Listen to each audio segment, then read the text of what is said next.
just want to share that as I was ringing the bell, I was breathing in the sound.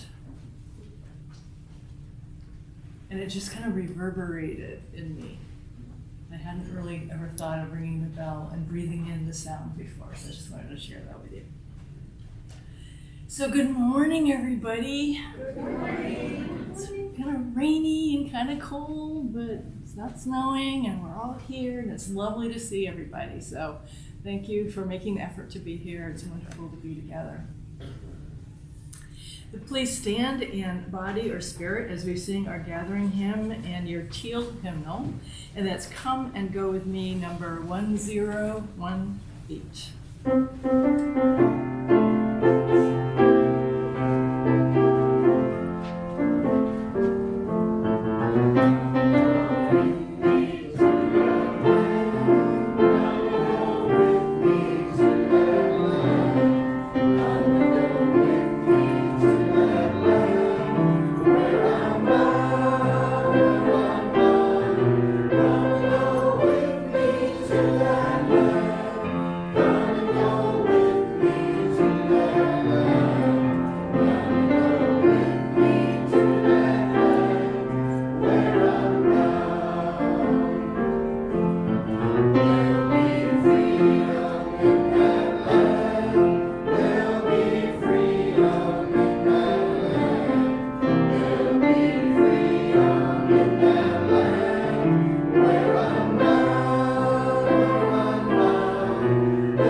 So welcome to the Unitarian Universalist congregation of Hillsborough, where we strive to be an open and welcoming congregation to all who seek community and support. We don't worship in one specific way each week. We don't require that all hold a specific creed. Instead, we're a covenant community, committed to our shared UU values of interdependence, equity, transformation, in all the ways that looks, pluralism, generosity, in all the ways that looks, and justice-centered love. We offer loving support for each other in our lifelong quest for truth and meaning in matters of our personal faith. So whoever you are, our member, guest, friend, and for whatever reason brings you here this morning, you're welcome. And either in line or obviously in person, and hello everybody online, we're glad you're here. And in the spirit of being welcoming and being glad that we're all here, let's turn to each other and say good morning, welcome, welcome, good morning.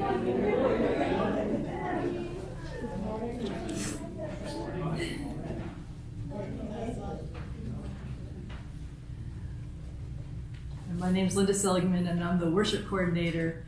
And Reverend Sonia Cornelis is our special speaker today. Yay! I'm so glad to see her again. Our theme this month is practicing resistance. And as a lay-led congregation, we've got lots of folks here, lots of contributors who make these services possible. And so give a big thank you to everybody who does that, and let's just give a moment of yay! Thank you, everybody who makes this work happen. And then this is an excellent time to make sure your phone is in quiet mode and doesn't go off on us. After service, I invite you to join with us for coffee or tea and have some camaraderie with each other. And before we create our time for worship, let's take a moment to share some important announcements. You'll notice on the back of your order of service we have announcements, but usually there are others. So for those who would like to offer an announcement for the good of the community, please come forward and share your announcement.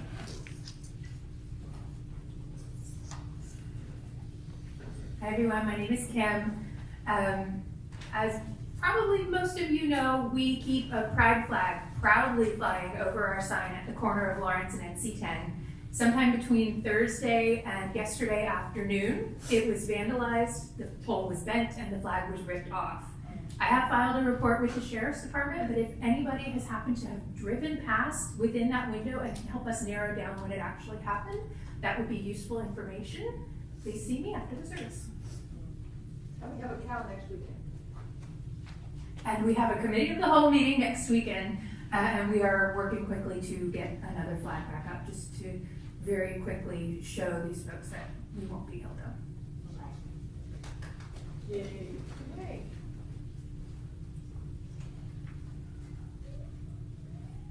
Hi, I'm Alicia.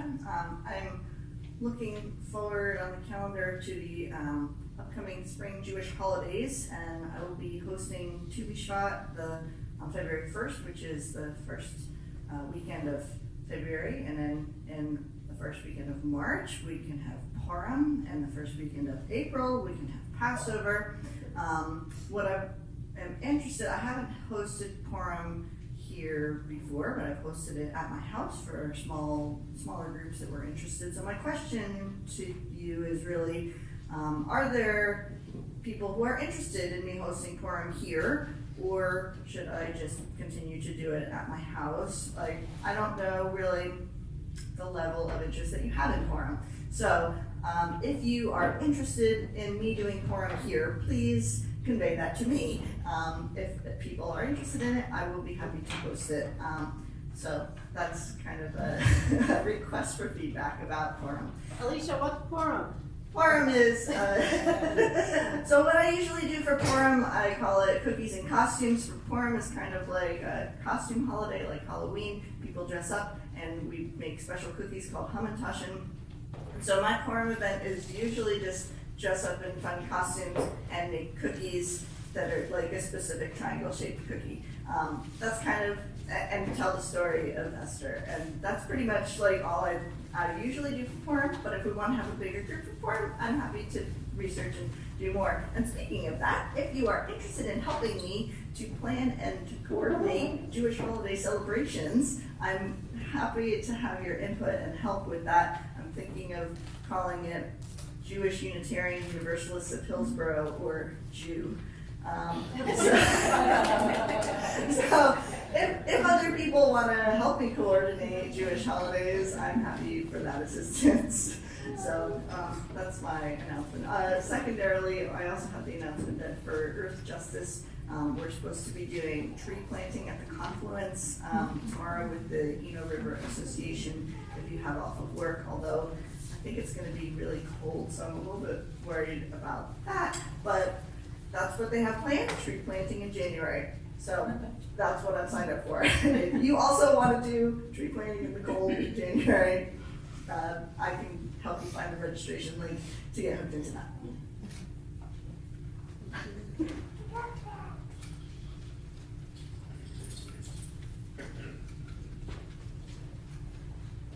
Hey y'all, I'm Amy. program admin.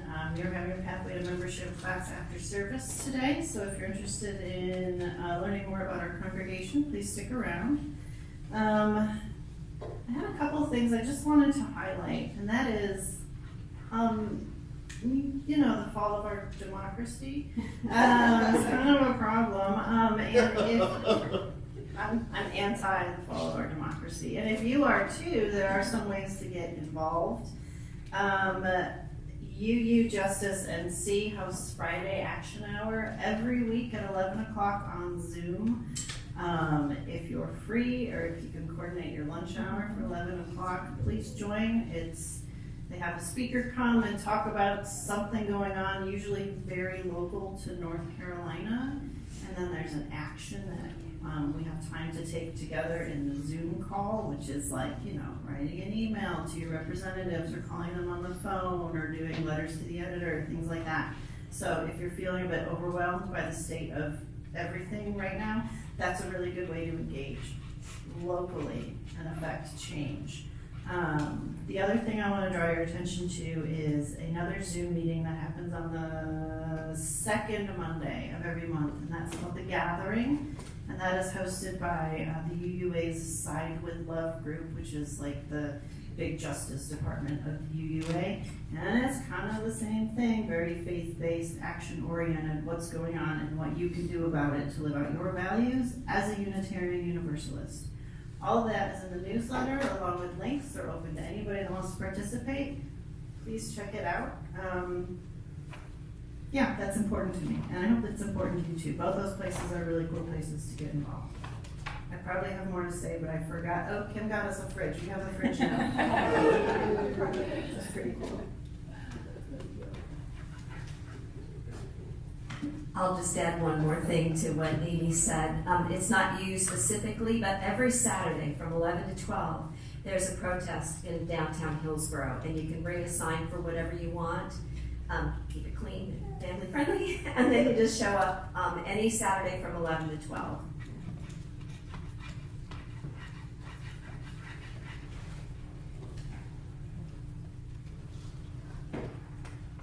Well, thank you for those local announcements. That's really important. The macro and the micro.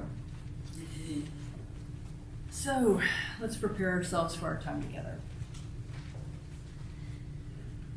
First, we're going to begin with our chalice lighting. And thank you, David, for offering to do that. This is The Struggle for Freedom by Paul Sprecher.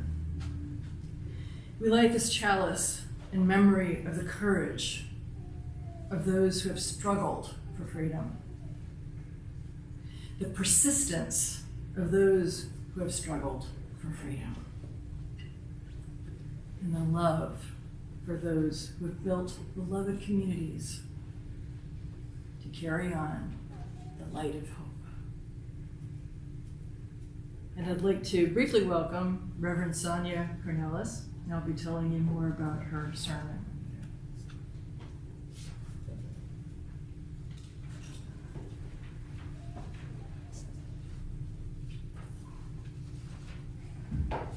Good morning. Good morning. Prayer for Martin Luther King Jr. Sunday. Receive these words. Spirit of justice, God who prevents those who stand upon the constant edges of decision, crucial and alone. We are grateful to be together this morning.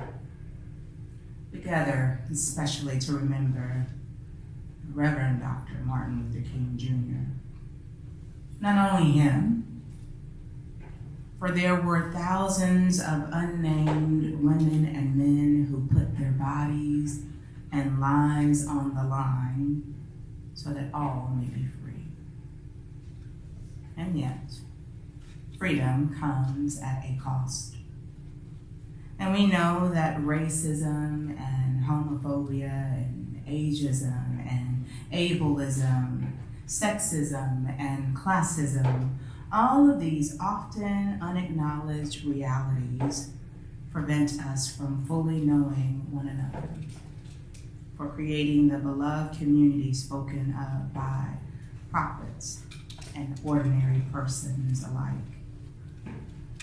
May the work of Dr. King continue to eradicate injustice wherever and whenever we encounter it. May we continue to speak out against injustice, to speak even if we are afraid our words will not be heard or welcome. May the spirit of Dr. King continue to flow through our daily living. May we have the courage of Dr. King as we continue to stand up for justice, reconciliation, and truth, despite challenge and controversy. Dr. King went to the mountaintop. He saw the promised land, and he reassured us we will get there one day. May that not be a paradisal dream, but a reality in our own time. May it be so. Amen and Ashe, my ancestors would say.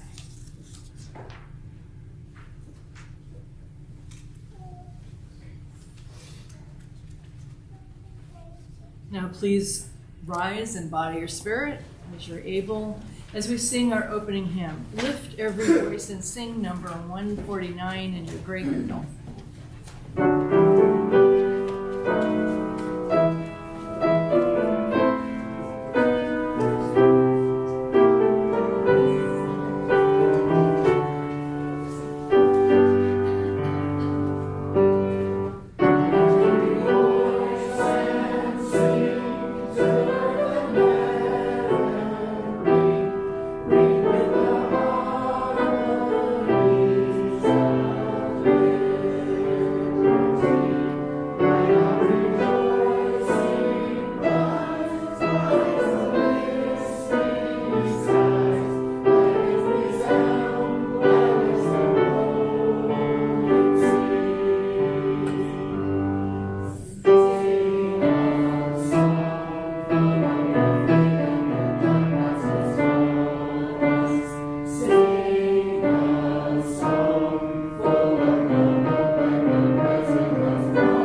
Ours is a welcoming community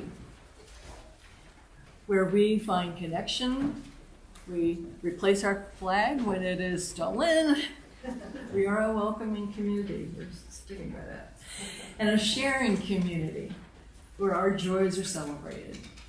And a caring community where our sorrows are lessened. So each time on Sunday we take this opportunity to reflect on special happenings that have occurred since the last time that we were gathered together. And so some of you may choose to share aloud, some of you may choose to remain silent, and we make room here for both. So if you'd like to speak, I don't think Patty O'Connor is here today, I don't see her, but she is our care team contact person, and you're welcome to contact her, and you're welcome to contact me as well if you'd like to speak with someone.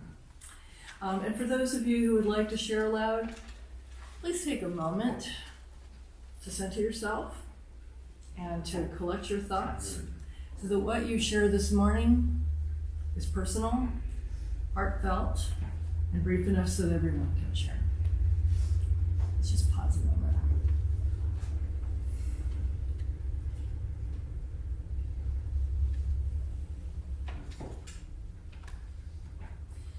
So please come forward, tell us your name, and share what is in your heart. And when you're finished, you may release a stone into the vase on the altar. And we don't record this part of our service. So for those of you joining us online, please share your joys or concerns with us, and we'll be happy to drop that into the chat.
for those of you who would prefer to silently acknowledge your joys and sorrows remaining in your hearts, I invite you to come up to the altar and release a stone into the vase while Aviv plays Dark of Winter, and the words are in your order of service. After she plays it through one time, we're all invited to sing this meditation song with her.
We hold all these things within the heart of this community, both spoken and unspoken. And by remaining silent for a moment, let us consider what's been shared and how we might respond.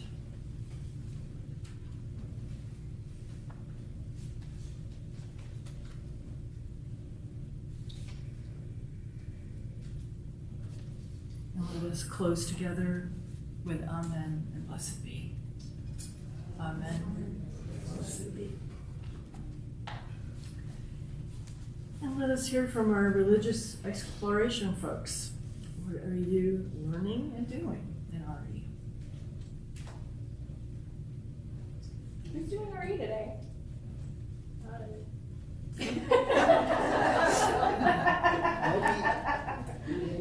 We RE have, might be some free playtime. yeah, maybe you're on vacation. Oh yeah, free play then. But free play day. So we do have childcare.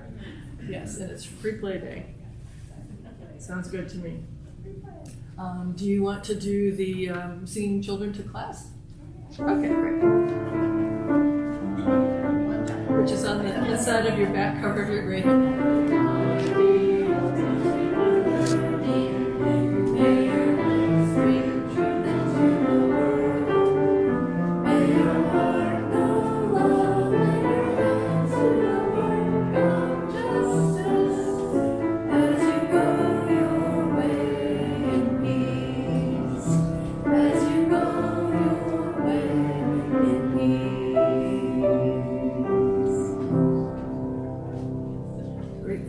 Kids.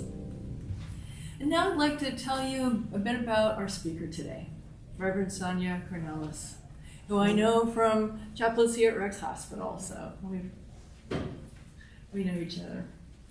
And she'll be speaking to us about resistance, titled, We Will Not Bow. She is a native of Raleigh.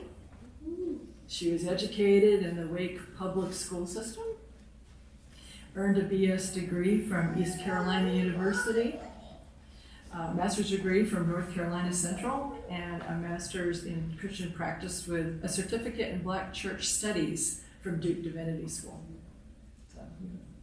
done your time in school.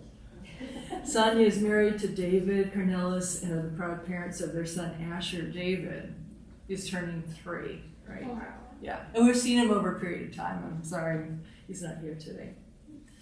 Send our love, please. She was ordained as an elder in June 2023. And on her spiritual journey and through service in her local church, she was volunteered in various ministries, including community outreach, teaching, and pastoral care. Sonia is currently a chaplain resident at UNC Rex Healthcare in Raleigh and endeavors to become a board certified chaplain in the future. And so this week's sermon is going to be about 3 young Jewish men in the book of Daniel who created a moment of peaceful protest and resistance. So thank you for being here today.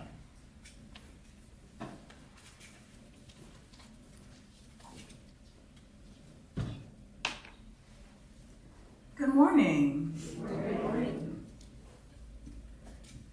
Always a pleasure to be here, and I count it a privilege and an honor to be with you all. Mike's good. Mike's good. Thank you. Not using my sexy radio voice today. Came alone today. However, I do believe when I am in this place that I am amongst friends. And so thank you for the invitation. Thank you for always being welcoming. And thank you for your attentiveness. Now, let me go ahead and preface this. I never use technology when I read my manuscript. I'm a good old paper girl, all right? I love paper goods, I love journals, I love pencils, I love paper. Did not print it this morning, so I'm gonna go with the good old iPad. So y'all pray I have enough charge.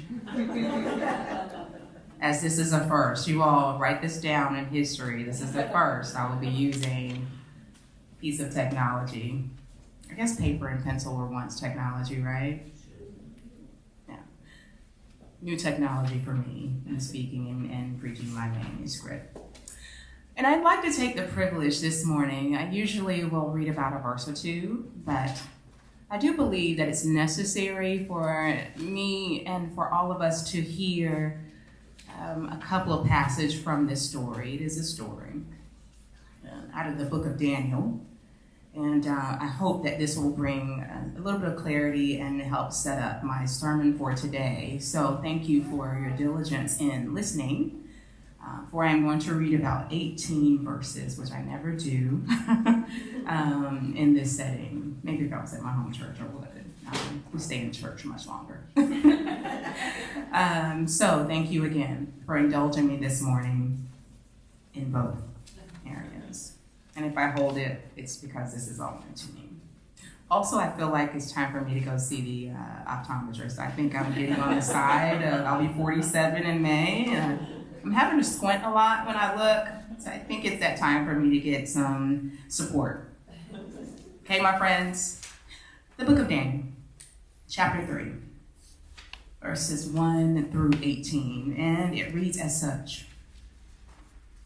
King Nebuchadnezzar made an image of gold, 60 cubits high and 60 cubits wide, and set it upon the plain of Dura in the province of Babylon.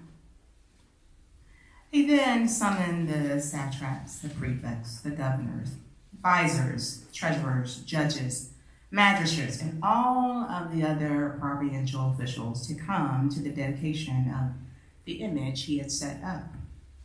So, the satraps, the prefects, the governors, advisors, treasurers, judges, magistrates, and all of the provincial officials assembled for the dedication of this image that King Nebuchadnezzar had set up, and they stood before it.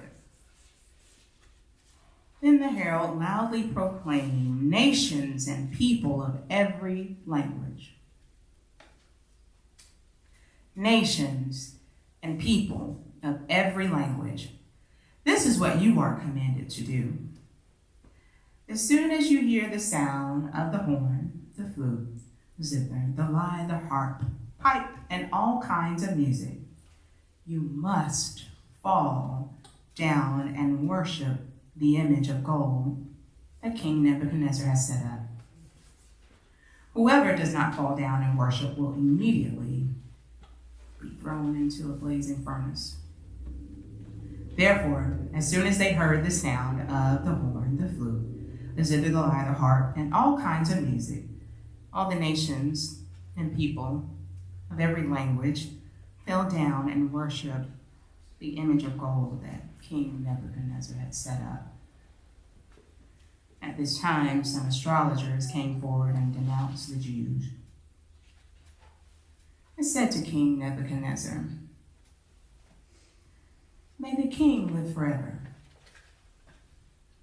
Your Majesty has issued a decree that everyone who hears the sound of the horn, the flute, the zither, the lyre, the harp, pipe, and all kinds of music must fall down and worship the image of gold.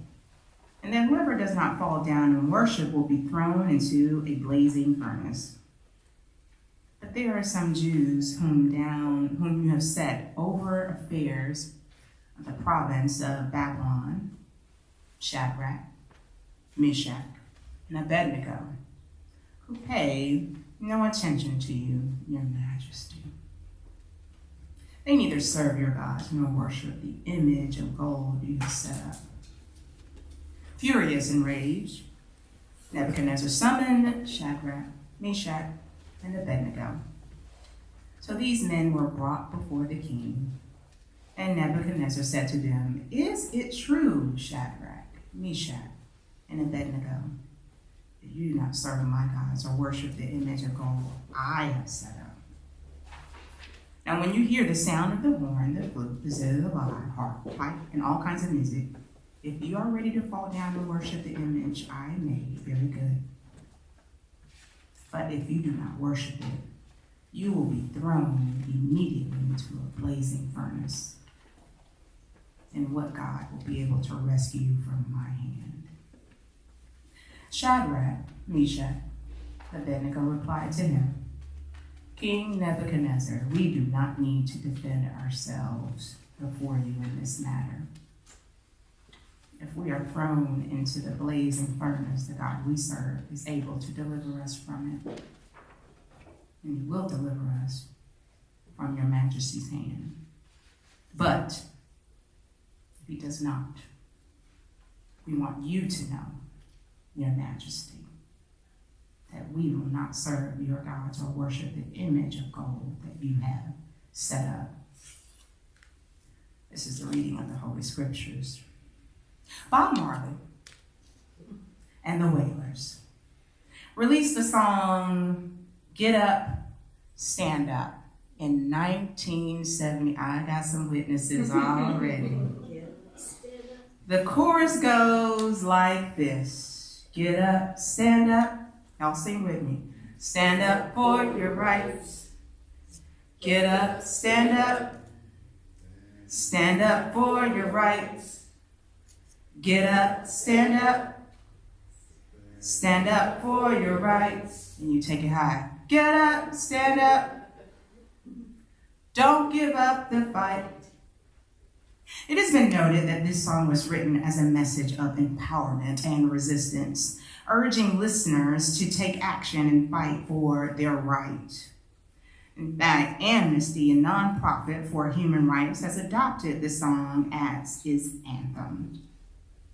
But did you know that the song had its influence by their, Bob Marley and the Wailers, upbringing in Jamaica, where they had to fight for respect and acceptance for their Rastafarian religion, taking a stand for what culturally rooted and grounded them as a people was a constant and daily effort.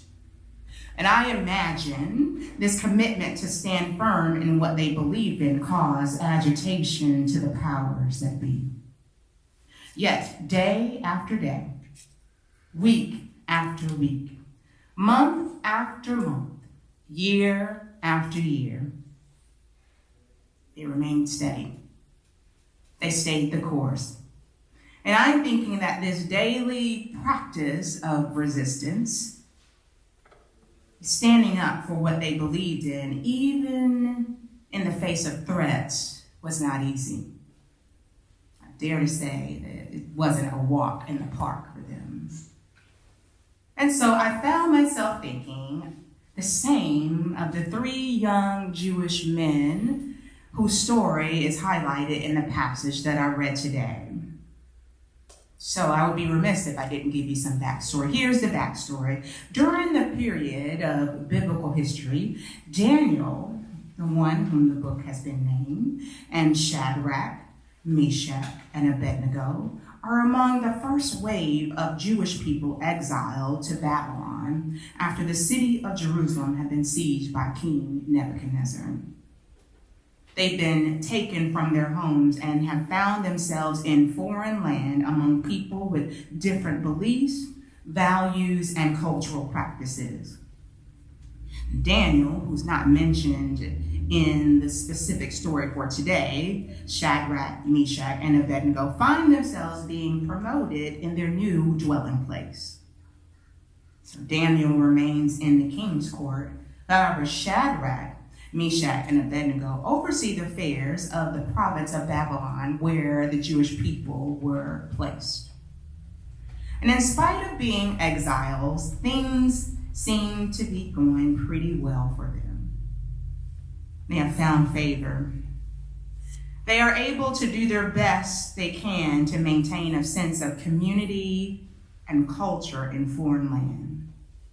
But one day, this king, Nebuchadnezzar, known for his military conquest, extensive building projects, known to have great arrogance and pride, and struggled with immense ego, decides to build a golden statue. And some historians and some theologians say that this gold statue, 90 feet high, 9 feet wide, may have been of himself. Imagine that in a later.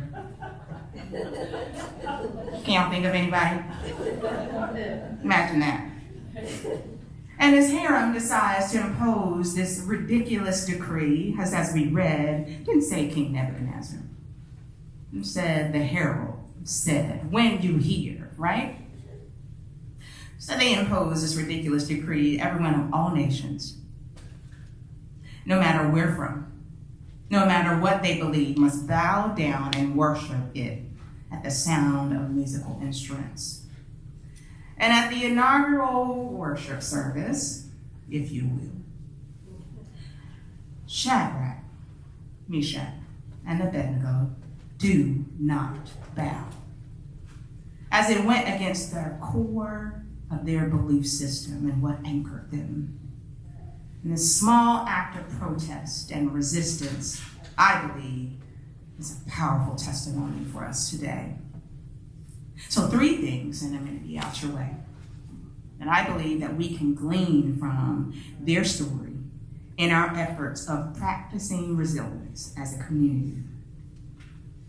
First, know your resistance will always be a threat to empire. Why? Because empire comes to steal, kill, and destroy. Empire comes to take away sacred memory and history at all costs. Empire expects people to conform. Empire functions as a system rooted in oppression, corruption, and systemic inequality, and has the audacity to expect people to go along with this. Empire comes to control. Empire is not interested in power with. Empire is interested in power over. And at the same time, this king built this statue of himself, unbeknownst to him, found himself as a pawn, really, if you think about it, in the hands of government officials. After all, of all the people, all the nations, all of the crowd, how did they narrow in on 3 young Jewish men? Especially if they weren't doing the same thing themselves. Well, I'll tell you. This wasn't the first time that Shadrach, Meshach, and Abednego did not conform. If you're familiar with the book of Daniel, if you go to the first chapter, when they are first brought into this land, they are picked out to be a part of the king's court, and they have to go through this rigorous training and learn the new culture and the new language. And so they are given rations of food, Daniel and his comrades that I'm speaking of. And the food and dietary practices went against their cultural beliefs and religious practices.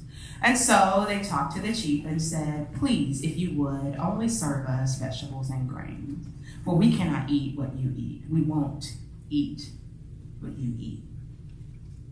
And so they go through this moment and they're saying, you can test us at the end and you will see that we will be just as strong as all the others who eat from the king's rations. And they do this over time. And in fact, they are stronger. They learn more about the practices and culture. They learn the language. And so they are placed in certain roles. And Daniel stayed with the king. And then, as I have mentioned, the three comrades are overseers in the province of Babylon. So from the beginning of time, they engaged in small but mighty acts of resistance, cultivating a daily practice of resistance. Second thing, know that your resistance causes good trouble.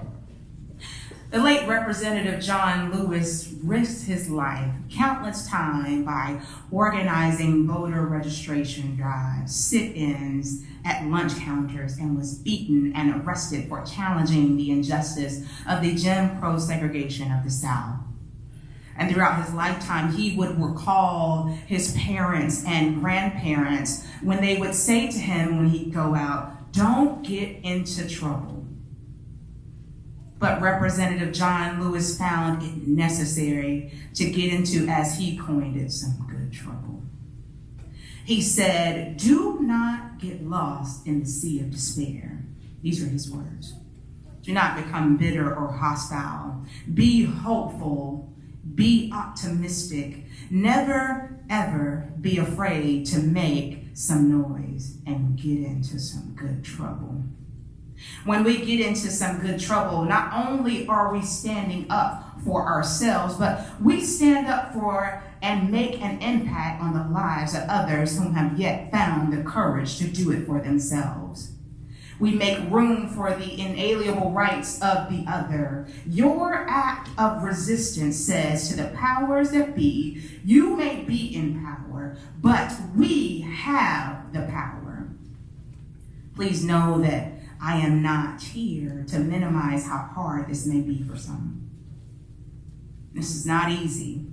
It takes daily moral courage to preserve our own integrity, to remain anchored in what we believe in. But know, my friends, when we do help preserve the lives of others, we're going to have to stay in some good trouble.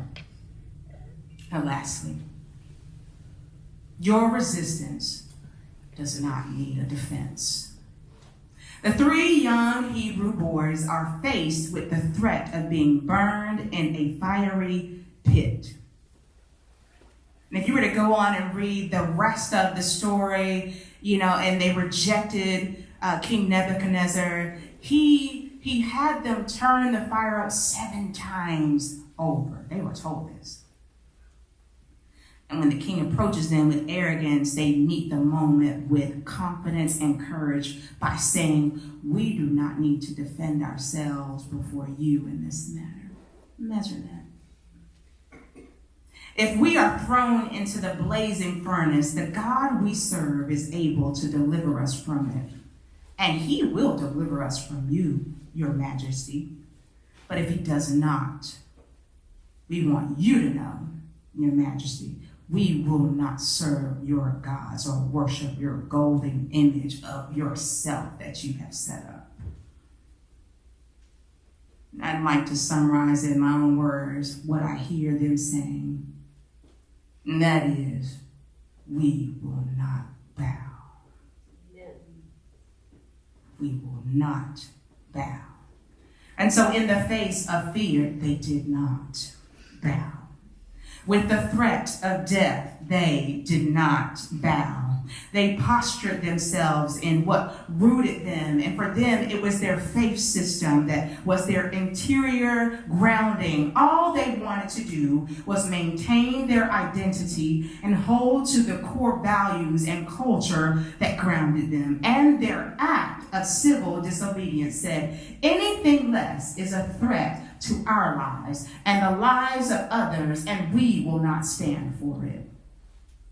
And so as I close, and as we stand here a day before our nation honors the life of the Reverend Dr. Martin Luther King Jr., a day where parents are not sending their children to school and American citizens are being slaughtered in the streets of our cities by rogue ICE agents, a day where the financial strain of the economy is keeping the knee on the financial necks of American citizens, a day when we have an administration that only goal is to keep us all in a tailspin in hopes to make us lose our focus off of a spiraling government system. We must resist. We must practice resistance now more than ever before. We have to identify what goes against our moral compass. And I encourage us to meet the moment by saying we will not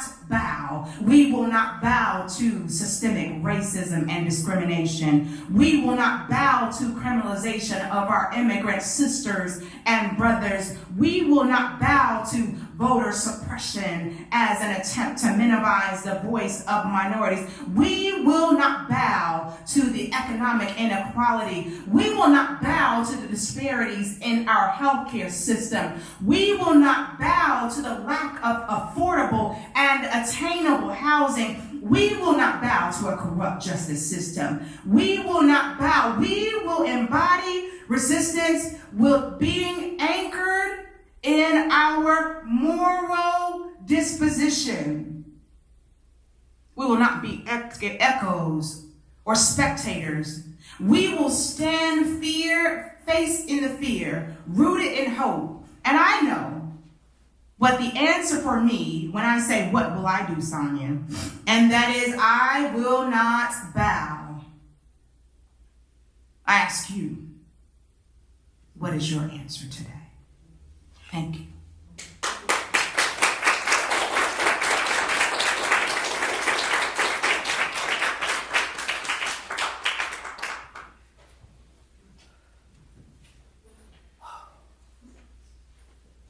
Wow. Thank you. That's incredibly inspiring. I bet everybody in this room feels the same way. Don't bow. We will not bow.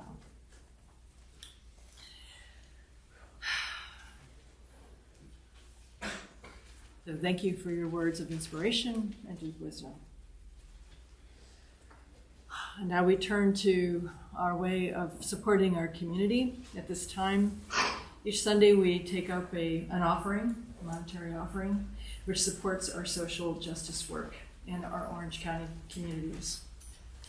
And this month, our plate offering goes to animal advocacy. So please donate by placing cash or checks in the offering basket, and if by check, write plate in the memo line, go to our website, click the donate button, or use the QR code printed in your order service. And thank you for your generosity.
Thank you, Aviva.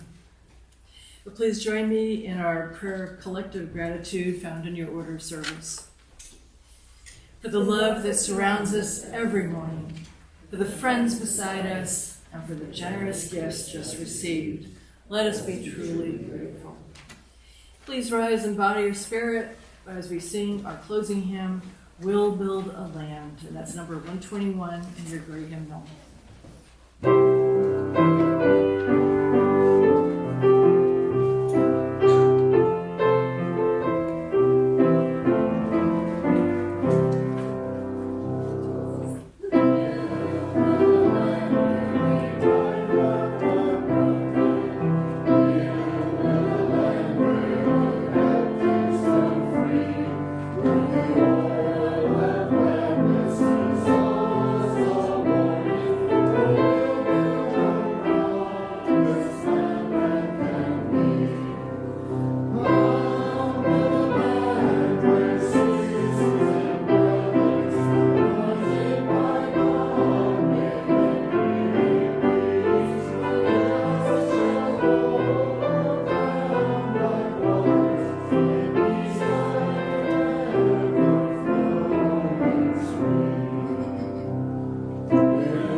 Now for some closing words.